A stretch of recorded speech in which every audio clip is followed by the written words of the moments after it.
Annonce de l'Évangile de Jésus le Christ selon saint Matthieu.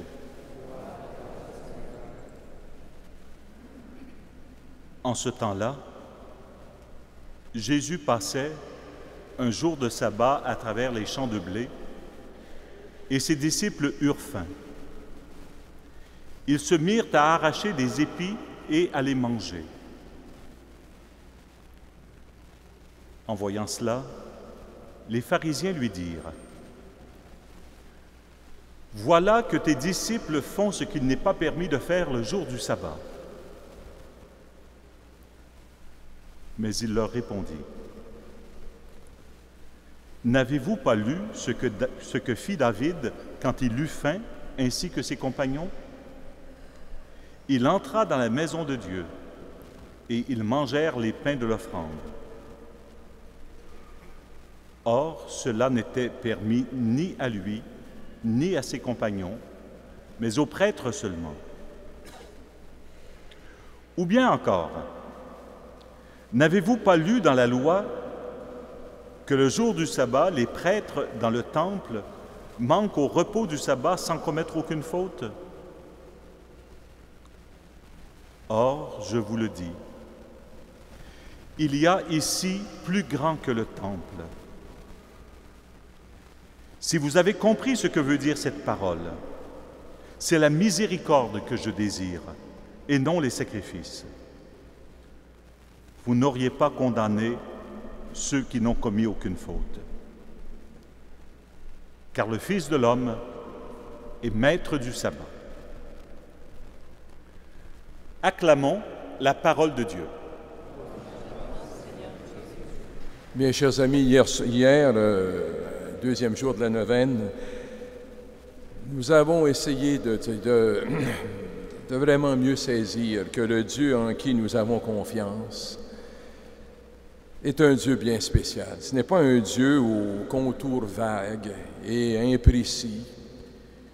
Même hier, j'ai employé l'expression un Dieu senti-bon, aux divers parfums et aux diverses couleurs et saveurs selon les personnes et les circonstances. Mais le Dieu en qui nous croyons a un nom. Il est Dieu Père, Fils et Esprit Saint. Ce soir,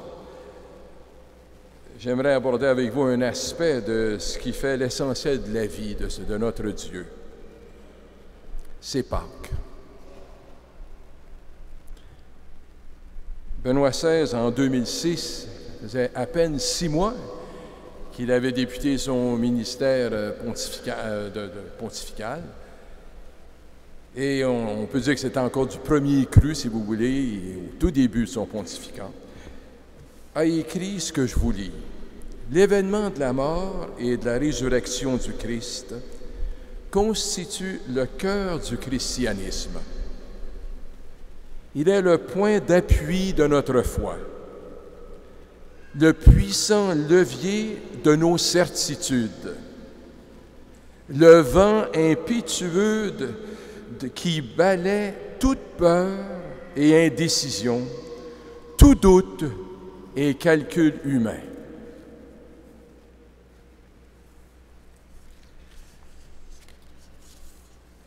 Chers amis, nous savons qu'il n'y a pas de Pâques sans Vendredi Saint, il n'y a pas de vie nouvelle sans croix. Toute la vie de Jésus a été marquée par l'épreuve. Du jour de sa naissance, les gens qui l'entourent sont bousculés jusqu'au calvaire. Dans la première lecture, vous avez entendu ce soir le récit de la Pâque juive, un passage de libération de l'oppression de 400 ans. Puis le sang sur les montants et le linteau des maisons qu'on applique préfigure le sang versé par l'agneau pascal, le Christ, notre Pâque. J'aimerais réfléchir davantage sur l'un des aspects de ce mystère de Pâques, sur le mystère de la croix.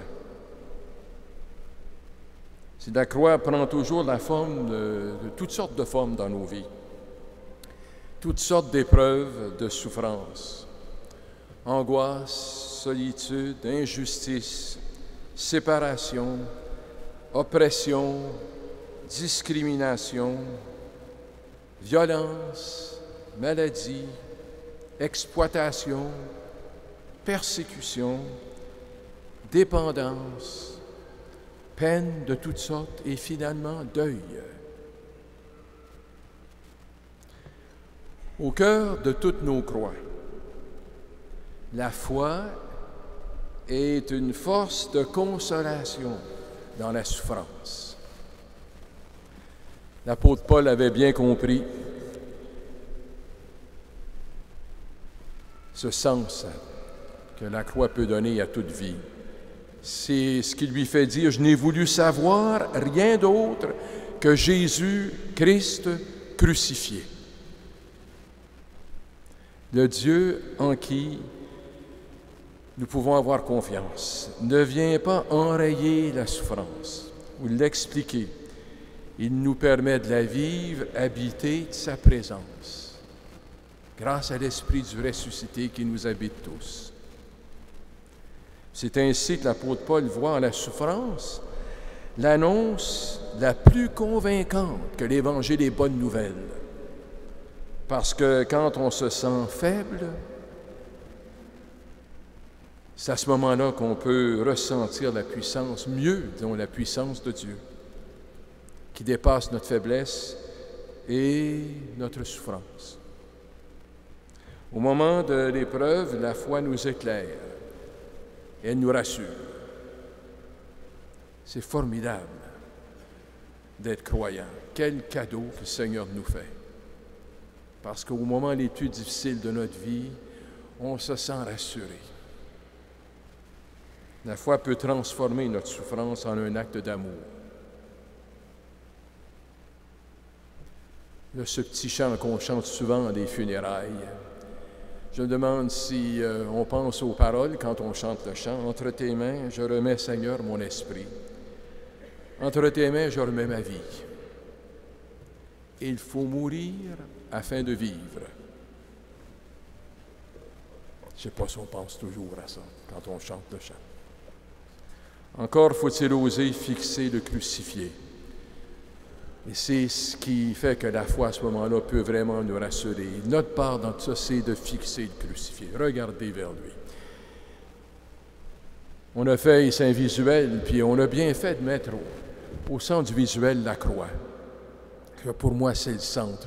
Finalement, la croix, c'est là où on s'ancre notre foi, finalement.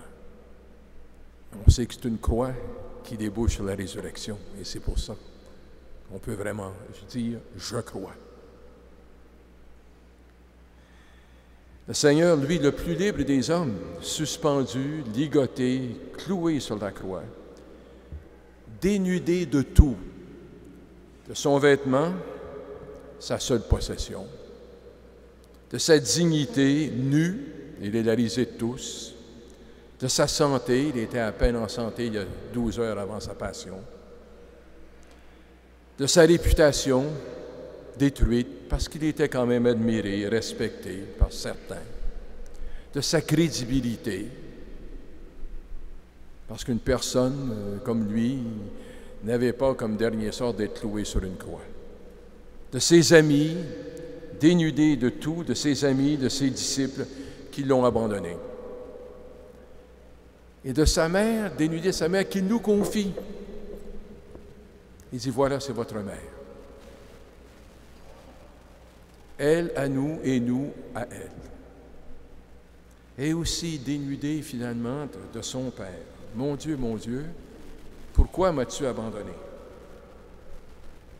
Abandonné sans puissance, sans pouvoir, le Christ devient refuge de notre souffrance. Le meilleur des refuges. Parce qu'il comprend. Et même au moment de donner sa vie, il entend celui qui a dû repentir et qui supplie son pardon. Et il se fait miséricorde, comme dans l'Évangile de ce soir. C'est la miséricorde que je désire. Il se fait miséricorde à celui qui est près de lui, cloué sur une autre croix. Finalement, la pire de nos épreuves, la mort, peut être vécue, je pense, c'est un peu comme l'ultime défi de notre foi. Puis dans le dernier passage de notre vie, c'est Dieu qui nous rend forts. Il suffit d'avoir eu la grâce d'assister des mourants pour voir comment ces personnes-là peuvent devenir tellement faibles, fragiles. Mais le cœur demeure, l'esprit finalement. Et s'il reste une certaine force à la fin, c'est celle que Dieu peut nous donner intérieurement. Je termine tout simplement cette petite réflexion avec vous ce soir. C'est que dans ma vie de prêtre, puis aussi d'évêque, ce sont les personnes terrassées par toutes sortes de souffrances, de maladies. J'ai rencontré qui, malgré tout, continuaient de croire en la bonté de Dieu et d'espérer. C'est ces gens-là qui ont été pour moi une grande source d'encouragement, je dirais une lumière pour éclairer ma vie à certains moments. Et c'est drôle. Il me semble que les rôles étaient renversés. Je me sentais vraiment malhabile. Mais à écouter leur histoire, vous l'avez écouté l'histoire de certains qui assistent ici à la neuvaine. C'est l'expérience de lumière, d'une autre lumière sur la vie et d'encouragement. N'oublierai jamais, vous vous souvenez du tsunami qui a eu lieu en Indonésie à la fin de l'année 1904, au temps des fêtes, de 2004-2005. Je le vois encore à la télé, je vois ce vieux sage hindou et qui se faisait interviewer, puis il dit « Puis, ça va? Comment est-ce que tu t'en tires? » On me disait ça, c'était en anglais. J'ai traduit. Alors, il dit « Moi, je n'en veux pas à mes dieux et je continue à leur faire confiance. Si nous sommes encore en vie, c'est pour aider les survivants à se reprendre en main et à continuer. » Quelle leçon! Si lui a confiance à ses dieux, il me semble qu'on peut avoir confiance au nôtre. Jésus, le crucifié, qui a vaincu la pire de nos limites, la pire de nos souffrances, mourir. Souvent dans mon diocèse, je rencontre des catholiques d'origine italienne, parce qu'il y en a beaucoup. Et je me plais à demander surtout aux personnes plus âgées, surtout aux grands-mamans, quand je les vois, parce que j'aime bien entendre leurs réponses. Ça me donne courage, dans le fond. Alors, les bonnes grand-mères, je leur dis « Comment sta ?» Alors, ça veut simplement dire « Comment ça va? Ça va? » Alors, je suis à peu près certain qu'ils vont dire « Ben, eccellenza, sono une vecchietta. Je suis excellent, je suis une petite vieille maintenant, là. Però, cependant, tiro ancora davanti. Grazie a Dio. Cependant, grâce à Dieu, je tire encore par en avant. » Eh bien, je peux vous dire une chose, je termine, à assumer avec le Christ les croix de la vie. On ne désespère pas. Et j'espère qu'ensemble, on peut toujours dire « Je tire par en avant » parce que le Seigneur nous attend.